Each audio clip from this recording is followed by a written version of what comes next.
I have been studying and cooking jollof rice for about 6 to 7 years right now, and I can tell you the reasons why your jollof rice never turns out well, why it is usually terrible and bad. So, I'm going to be sharing with you all 6 reasons, 6 major reasons, though there are more, they are numerous. 6 major reasons why your jollof rice never turns out well. So, if you are new here, you know what to do. Click on that subscribe button down there, and if you are old here and you've not subscribed, what are you waiting for? Subscribe as I share with you all the secrets. The first thing you're never getting right is your peppers. You have to use very ripe peppers. I have some tatache, which is also known as bell peppers, sweet chili peppers, which is also known as shombo, and some tomatoes. Mind you, you can also use only tomatoes provided they are very ripe. Don't allow any food content creator deceive you. You can use only tomatoes and you end up with the perfect result as well. But mind you, those tomatoes are really expensive, so it is better to mix it with tatache, that's bell peppers, and shombo, that is sweet chili peppers, with enough onion. The second thing you're never getting right is your tomato paste. Never allow the branding rather, to deceive you. Go for well-known tomato paste in the markets like Gino, Derica, Tasty Tom, Sonia, Sarah. Go for those ones. Don't go for unknown tomato pastes. Next is deseeding your peppers. You want to deseed all the peppers you are using. Apart from your Scotch bonnet pepper, that's your atarodo, you can as well deseed your tomatoes because it helps reduce the bitterness which it gives to your stew. Tip number 4 is that you're not frying your onions well. Fry it for about 30 seconds to 1 minute. Let it release its fragrance. Let it caramelize a little bit. You don't just add your onions and add in tomatoes. It's not done that way. You at least allow the onions to fry a bit before you add in your tomato paste.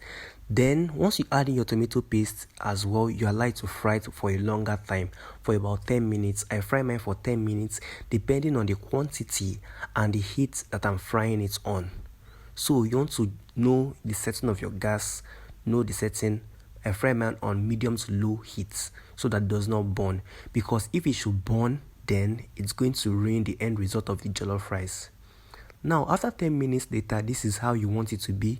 You want your tomato paste separated and you want it sweet before you add in your pepper blend. So once I add in my pepper blend, what I do is that I just stir it around, cover it up, and allow it to fry well for about 30 minutes uninterrupted. I'm sorry the kitchen is looking a mess. I was rushing for church and I had to meet up. I'm sorry about that. Now my peppers have dried up, then I'll just add in my seasoning. Seasoning your jollof rice is very important. Season it well. For me, I season my jollof rice twice. This is the first seasoning which I will season it with, and I will season it again with the same seasoning later. Now, this is the most important one. Some of you end up with dry jollof rice or very hard jollof.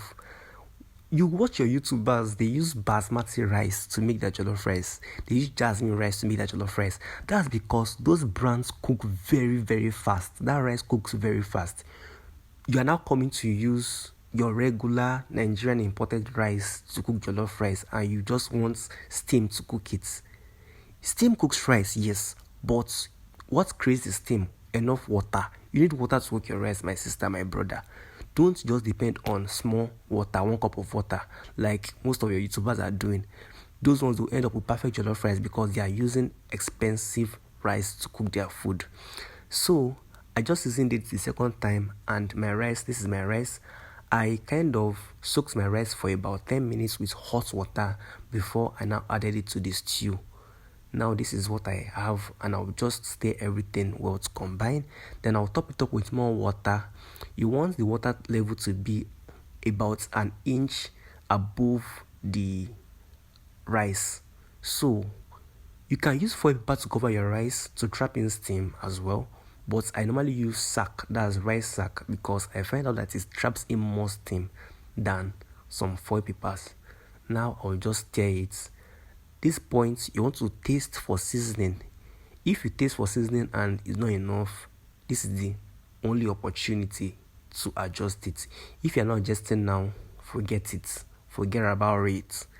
Adjust now, stir everything, and allow to complete the cooking process. I also like adding veggies to my jollof rice. If you watch my previous jollof rice video, you will know I like veggies in my jollof rice. Now this is what it looks like. Perfect, not soggy, not hard, just the perfect jollof rice. Now if you're on YouTube and you're looking for where to while away time, then Ginika Talks got you covered.